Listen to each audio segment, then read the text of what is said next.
रोज एक नई कहानी देखने के लिए चैनल को सब्सक्राइब करें और बेल आइकन दबाना ना भूलें। शादी के 1 साल बाद पंकज और दिव्या को उनके पहले आने वाले बच्चे की खुशखबरी मिलती है। पूरा परिवार दिव्या के प्रेग्नेंट होने से बहुत खुश था। इस तरह 6 महीने का समय बीत जाता है। 6 महीने की प्रेगनेंसी के कारण दिव्या अपनी नॉर्मल चाल से थोड़ा धीरे चलने लगती है। एक रात वो हॉल से टहलकर धीरे धीरे कमरे में आती है। तभी बेड पर बैठा पंकज उसे कहता है, अरे दिव्या, जरा वो टेबल से फोन का चार्जर तो देना। अच्छा, अभी देती हूँ। इतना कहकर दिव्या टेबल के पास जाकर चार्जर उठाकर बेड की तरफ आ रही होती है और उसे धीरे चलता देखकर पंकज कहता है, ओ लेडी कछुआ, इतना मर के क्यों चल रही हो? कुछ ज्यादा ही तबीयत खराब है क्या? इतनी भी क्या आफत आ रही है, ला रही हूँ ना। अरे यार, जब से तुम्हारा 7वां महीना शुरू हुआ है, तुम्हें नहीं लगता तुम्हारी चाल में कुछ ज्यादा ही धीमापन आ गया है? मतलब मेरा मुन्ना क्या इतना भारी है कि तुमसे चला भी नहीं जाता? ज्यादा बकवास मत करो, समझ गए तुम? प्रेग्नेंट मैं हूँ, तुम नहीं। जब तुम अपने अंदर एक जिंदगी लेकर चलोगे ना, तब तुम्हें पता चलेगा कि प्रेगनेंसी में चाल धीमी क्यों होती है। रहने दो, प्रेगनेंसी में जो तुम सारा दिन सोफे पर पसरी रहती हो ना, उसका नतीजा है ये। कुछ ज्यादा नहीं बोल रहे तुम। और ये क्या नन्ना मुन्ना लगा रखा है? इतने पढ़े लिखे होकर तुम जेंडर बाइस्ड हो रहे हो। यार, लगता है प्रेगनेंसी में ना तुम्हारा दिमाग चल गया है। हर बात का उल्टा मतलब ही निकालती हो। मैं जेंडर बाइस्ड नहीं, बस इतना चाहता हूँ कि मेरी पहली औलाद लड़का हो। उसके बाद भले ही तुम लड़कियों की लाइन लगा दो। और इसीलिए कल बाबा जी आ रहे हैं, जो मुझे पहली औलाद लड़का ही होने का उपाय बताएंगे। अच्छा जी, मतलब वो जो कहेंगे तुम वही करोगे ताकि तुम्हारा पहला बच्चा लड़का हो? बिल्कुल करूँगा। उसकी बात सुनकर दिव्या को बहुत हैरानी होती है और वो सोच में पड़ जाती है। अगले दिन वो बाबा आते हैं। दिव्या की सास बाबा के लिए चाय नाश्ता लेने किचन में जाती है। तब तक दिव्या बाबा से कुछ बातचीत करती है। बातें चल ही रही होती है कि तभी पंकज ऑफिस से घर लौटता है और आते ही बाबा को प्रणाम करके कहता है, बाबा क्षमा करना, मुझे आने में थोड़ा विलम्ब हो गया। क्या बात है, आज बड़ी शुद्ध हिंदी फूट रही है मुंह से। थोड़ी देर चुप बैठो। माँ कहाँ है? किचन में बिजी है। और मैंने बाबा जी को तुम्हारी बात भी समझा दी थी। वो तुम्हें उपाय बताने को कह रहे थे। मैं तेरी इच्छा जान चुका हूँ बालक, जिसे पूरा करने के लिए तुझे अपनी गर्भवती पत्नी की इस अवस्था को महसूस करना होगा। महसूस करना होगा? मैं कुछ समझा नहीं बाबा। मेरे कहने का मतलब है कि तुम्हें भी ठीक वैसे ही रहना होगा जैसे तुम्हारी पत्नी रह रही है। सीधी सरल भाषा में कहूँ तो तुम्हें गर्भवती होना होगा। क्या मेरा पति प्रेग्नेंट होगा? नहीं बाबा, ये तो हो ही नहीं सकता ना। भला आदमी प्रेग्नेंट कैसे हो सकता है? उपाय तो यही है बालक, क्योंकि जब तक तुम्हें अपनी पत्नी की गर्भावस्था का एहसास नहीं होगा, तुम्हारी इच्छा पूर्ति होना असंभव है। मेरे ध्यान का वक्त हो चला है, मुझे लौटना होगा। इतना कहकर बाबा वहाँ से चला जाता है और उसकी बात सुनकर तो पंकज हैरान ही हो जाता है। तभी दिव्या कहती है, इतना क्या सोच रहे हो? अब बाबा ने कहा है तो तुम्हें प्रेग्नेंट होना ही पड़ेगा। मतलब देखो, मैं जानती हूँ कि नेचुरली तो तुम प्रेग्नेंट हो नहीं सकते। कम से कम तुम मेरे तरह प्रेगनेंसी की फीलिंग लेने के लिए नाटक तो कर ही सकते हो। नाटक तो मैं कर लूं, पर तुम्हारी तरह अपना पेट कैसे फुलाऊंगा? अरे इसमें इतना सोचने वाली क्या बात है? मार्केट में कितने बढ़िया आरामदायक पिलो आ रहे हैं, उनका यूज कर लेना। और क्या? यानी तुम्हारी तरह प्रेग्नेंट होकर बेबी बम्प लिए घूमना होगा? ये कैसी परीक्षा है भगवान? इतना कहकर वो सर पकड़ लेता है और अगले दिन जब वो नाश्ता करने बाहर आता है तो उसका पेट किसी प्रेग्नेंट लेडी की तरह फूला हुआ होता है। उसका ऐसा फूला पेट देखकर उसकी माँ रजनी हैरान होकर कहती है, हाय दैया, जे का देख लियो। हाय हाय लल्ला, जे तेरे पेट को का हो गयो? गुब्बारन की तरह कैसे फूल गयो? कहीं गैस की बीमारी तो ना हो गई तो को? माँ, इस फूले हुए पेट के साथ मैं प्रेग्नेंट तो लग रहा हूँ ना? प्रेग्नेंट नहीं, प्रेग्नेंट हाथी लग रहे हो। अरे 7 महीने की प्रेग्नेंट लेडी बनना है और तुम्हारा पेट देखकर तो लग रहा है कि तुम 7 नहीं 16 महीने के प्रेग्नेंट हो। अरे यार, कितने पिलो लगा लिए तुमने? जे चल का रहो है, पहले तो मोहे इसकी खबर दो। और ऐसी का मजबूरी आ गई जो गर्भवती औरतन जैसे पेट फुला के मंडरा रहो है। सासू माँ ये फुला हुआ पेट लेकर नहीं घूम रहे। अरे आपको नहीं पता ये प्रेग्नेंट हो गए?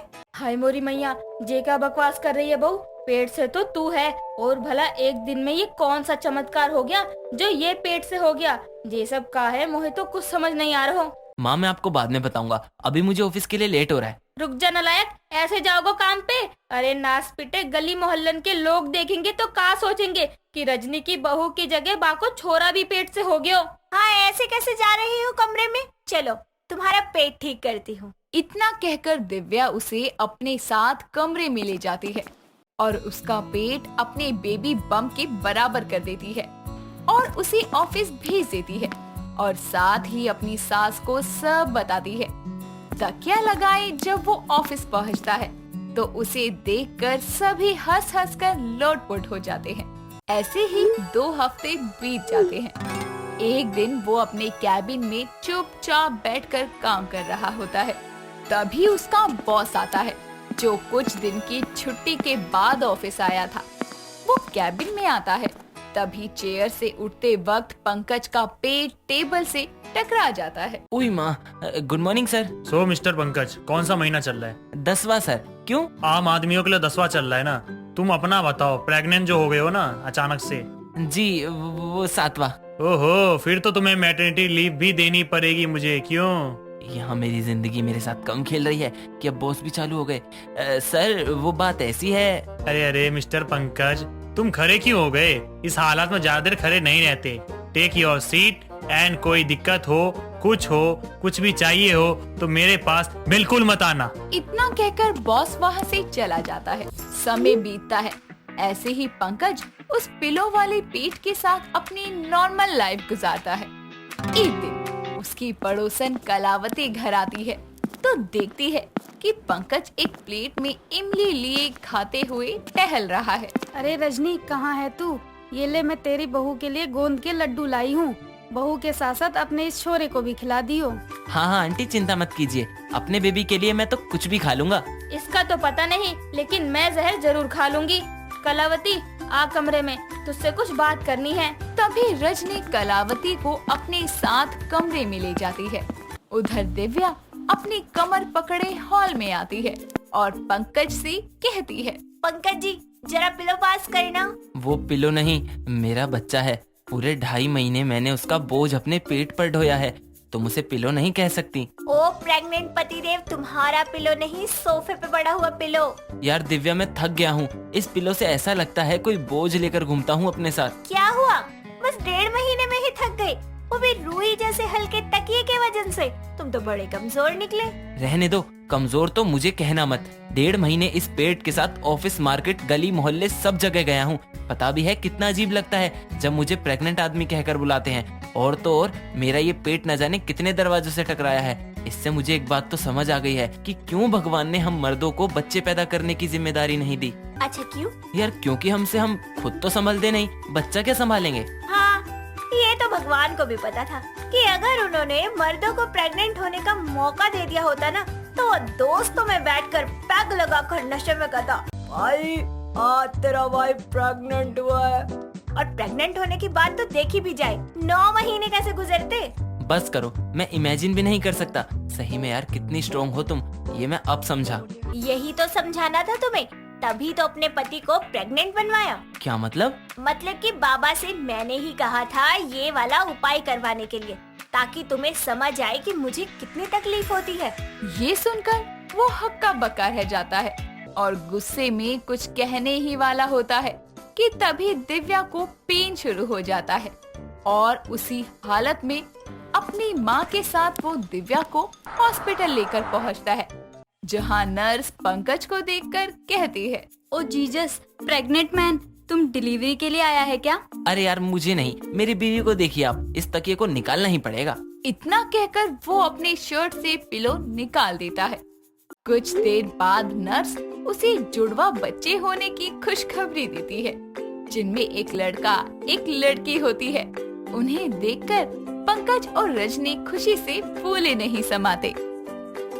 पूनम अपने पहले पति के जाने के बाद से काफी डिप्रेशन में रहने लगी थी, जिसके चलते उसके माँ बाप ने उसकी दूसरी शादी कराने के बारे में सोचा। कुछ समय बाद में एक अच्छा सा लड़का ढूंढकर उन्होंने उसकी दूसरी शादी करवा दी। पूनम अपने ससुराल की सारी जिम्मेदारियों को अच्छे से संभाल लेती है लेकिन कुछ ही समय बाद में उसके पति की तबीयत बहुत ज्यादा खराब होने लगती है और एक दिन तो उसकी तबीयत इतनी ज्यादा खराब हो जाती है कि वो अपना दम तोड़ देता है। पूनम दूसरी बार विधवा हो जाती है। उसका रो रो कर बुरा हाल हो चुका था। कुछ दिन बाद में उसकी सास निर्मला की सहेली सरिता उससे मिलने आती है और बोलती है, देख निर्मला, मैं तुझे बता रही हूँ, तेरे बेटे के जाने का कारण तेरी ये अपशगुनी बहू ही है। मैं तो कहती हूँ तू इसे जल्दी से अपने घर से निकाल दे, वरना ये तुझे भी नहीं छोड़ेगी। बस सरिता, एक लफ्ज और कहा तो मैं ये भूल जाऊंगी कि हम दोनों सहेलियां हैं। मेरा फर्ज तुझे समझाना था, सो समझा दिया, बाकी तेरी मर्जी। ऐसा कहकर सरिता वहाँ से चली जाती है। सरिता की बातें पूनम भी सुन लेती है और वो अपनी सास के पास जाती है और उसके पास जाकर वो उसे बोलती है, माँ जी। अरे बहू, आजा, अंदर आजा। वो माँ जी, मुझे कुछ पूछना था आपसे। हाँ बोल ना बहू, क्या बात है? माँ जी, क्या आप भी मेरे बारे में वही सोचती है जो आस पड़ोस के लोग सोचते हैं? नहीं बहू, ये तो सोच भी कैसे सकती है, मैंने कभी तेरे बारे में ऐसा नहीं सोचा। फिर निर्मला पूनम को अपने गले से लगाकर प्यार करने लगती है। थोड़ा समय गुजर जाता है। निर्मला हॉस्पिटल जाती है और डॉक्टर से उसके बेटे की मौत का कारण पूछती है, जिसके बाद डॉक्टर उसे बताती है, देखिए बहन जी, उन्हें एक माइनर अटैक आया था जिसका दर्द वो सहन न कर सके। दिल ने धड़कना बंद कर दिया, जिसके कारण उनका ब्लड फ्लो रुक गया और दिमाग ने काम करना बंद कर दिया। लेकिन डॉक्टर, ऐसे कैसे अचानक उसको हार्ट अटैक आ सकता है? मेरा बेटा तो एकदम ठीक था, कुछ दिनों पहले ही उसकी शादी भी हुई थी। देखिए, हार्ट अटैक किसी बीमारी की वजह से नहीं आता, वो तो कोलेस्ट्रॉल बढ़ने की वजह से आता है और ये किसी को भी हो सकता है। निर्मला डॉक्टर की बातों को सुनकर ये समझ जाती है कि उसके बेटे की मौत के पीछे पूनम का कोई हाथ नहीं है। उसकी मौत प्राकृतिक रूप से हुई है और अब वो अपने घर वापस चली जाती है। घर पर पूनम उसके लिए खाना बना रही होती है। खाना बनाते बनाते उसका ध्यान कहीं और ही होता है तो उसके दुपट्टे में आग लग जाती है। ये चीज निर्मला देख लेती है और वो जल्दी से उसके दुपट्टे को गैस से हटा देती है और उस पर पैर मार मार कर उस आग को बुझा देती है।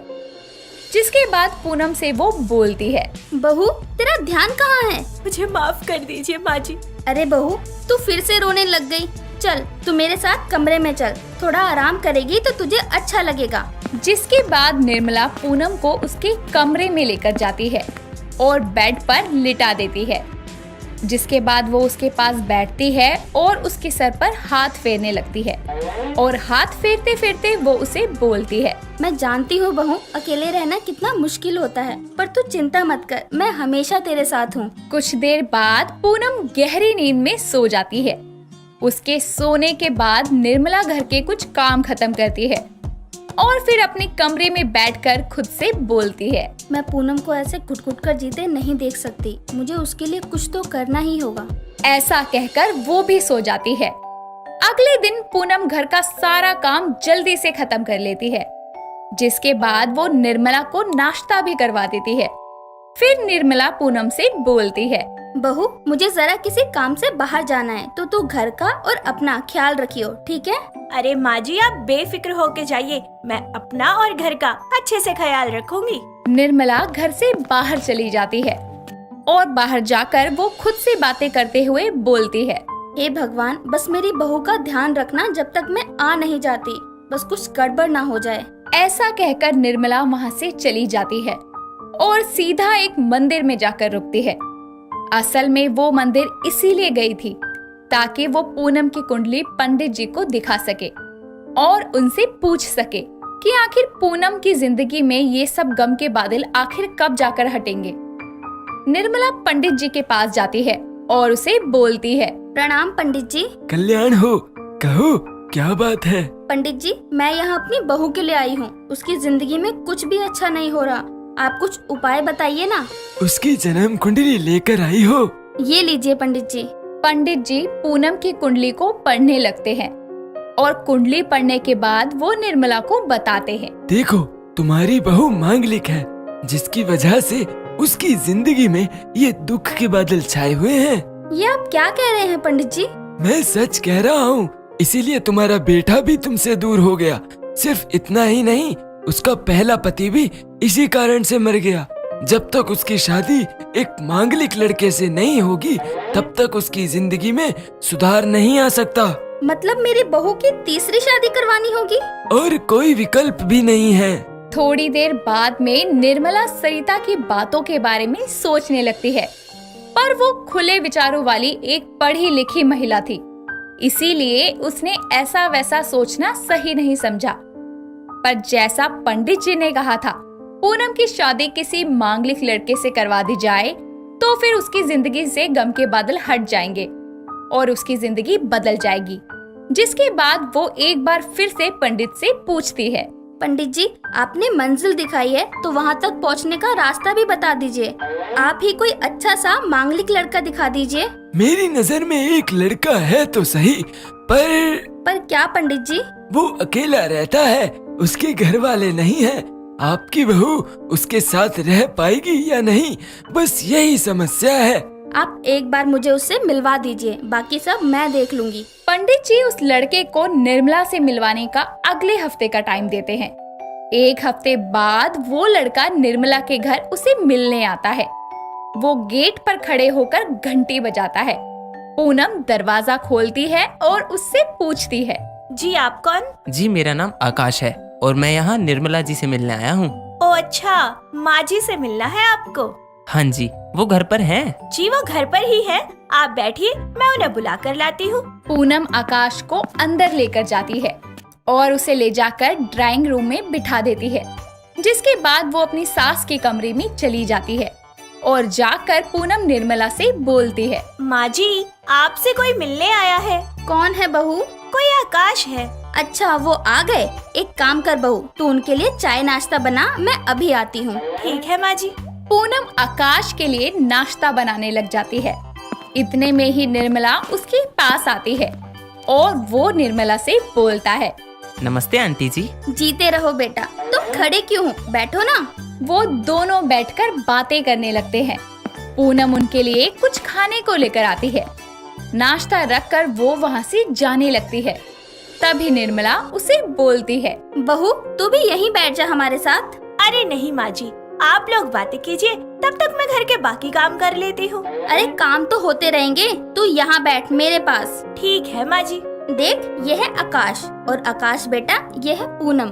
माँ जी ये आप क्या कर रही हैं? मैं तेरा हाथ इनके हाथ में दे रही हूँ। लेकिन क्यों माँ जी, मुझसे जाने अनजाने कोई भूल हो गई क्या? नहीं बहू, ऐसा कुछ नहीं है। मैं बस तुझे ऐसे अकेले जिंदगी काटते हुए नहीं देख सकती, इसलिए मैंने सोचा कि तेरी शादी करवा दूं। और तू चिंता मत कर, ये तुझे मुझसे दूर लेकर नहीं जाएगा। तू यहीं रहेगी हमेशा मेरे साथ। ठीक है माँ जी, जैसा आप कहे। इसके बाद निर्मला पूनम और आकाश की शादी करवा देती है। शादी के बाद पूनम की जिंदगी सच में बदलने लगती है, जैसा पंडित जी ने कहा था।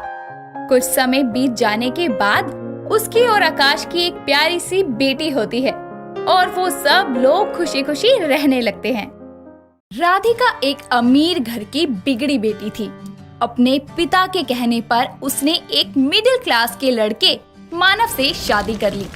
जिसके बाद ससुराल में उसकी सास साधना अपनी नई नवेली बहू की आरती उतारकर उसका स्वागत कर रही होती है।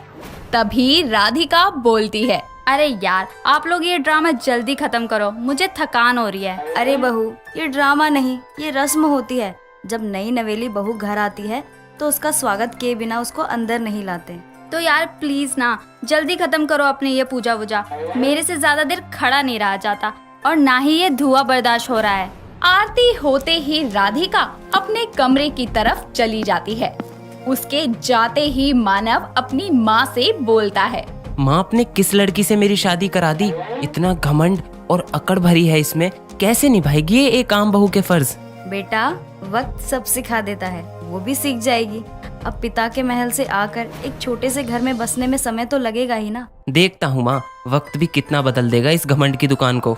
ससुराल में आकर राधिका अपने माता पिता का गुस्सा भी ससुराल वालों पर उतारती, जिसमें वो घर का कोई काम नहीं करती साथ ही साथ मानव के क्रेडिट कार्ड से आए दिन शॉपिंग किया करती।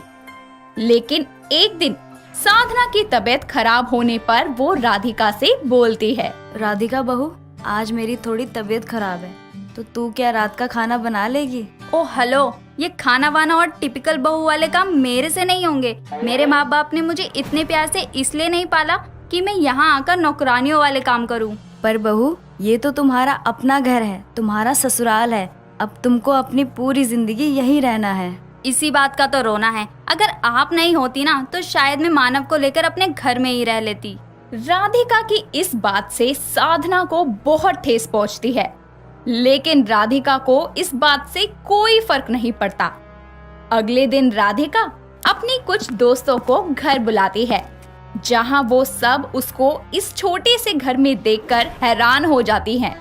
तभी उनमें से राधिका की एक फ्रेंड मीशा बोलती है। अरे यार राधिका, किस झोपड़पट्टी में रह रही है?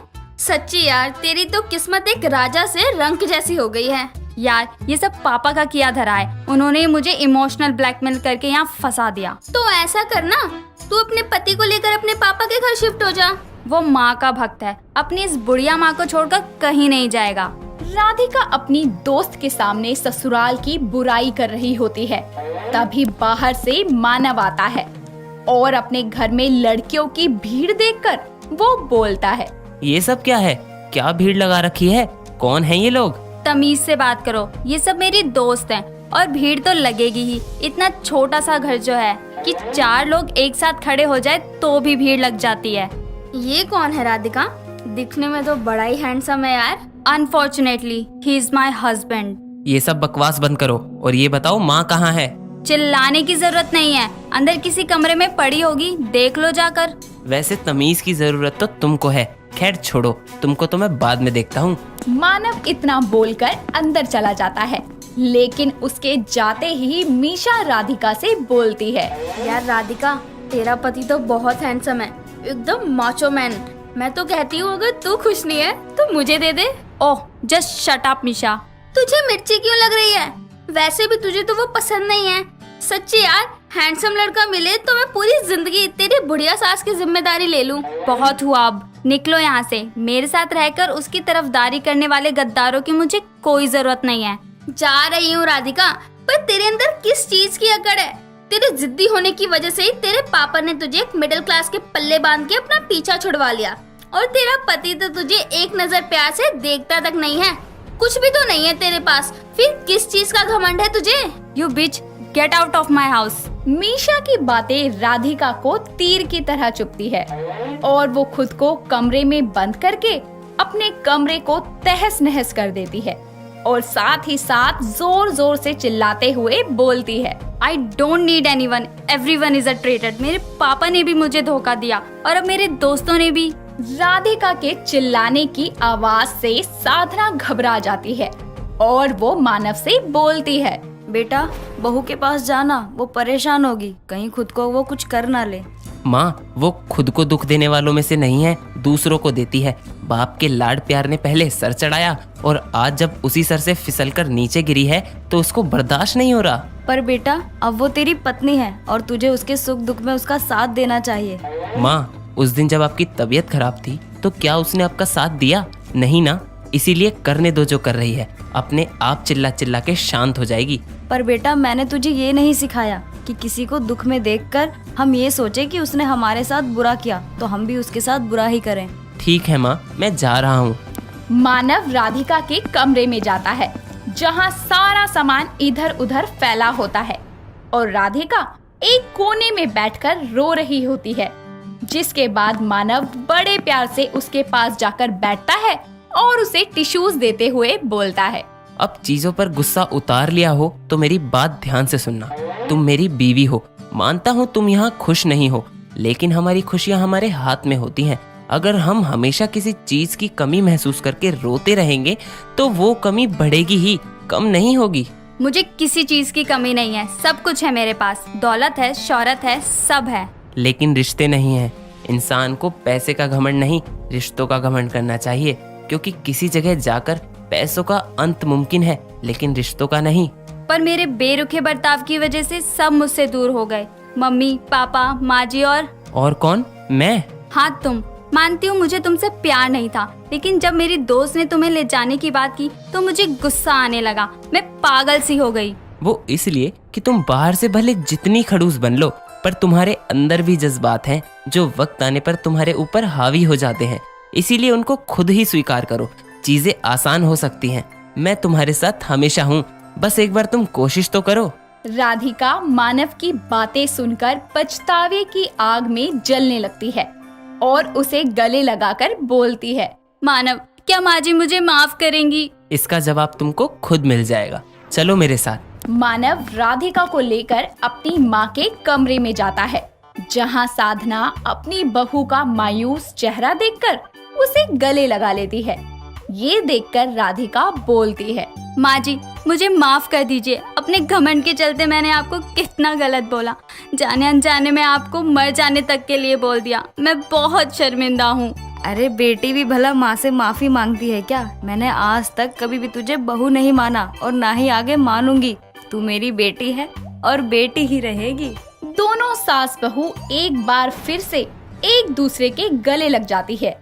ये देखकर मानव बोलता है, मैं क्यों पीछे रहूं भाई, मुझे भी गले लगा लो। जिसके बाद तीनों आपस में गले मिलते हैं और उस दिन के बाद से राधिका अपनी अकड़ को छोड़कर एक साधारण आज्ञाकारी बहू बन जाती है और इसी के साथ साथ वो अपने परिवार की सारी जिम्मेदारी निभाती है और एक पत्नी के सारे फर्ज निभाते हुए एक नई जिंदगी की शुरुआत करती है।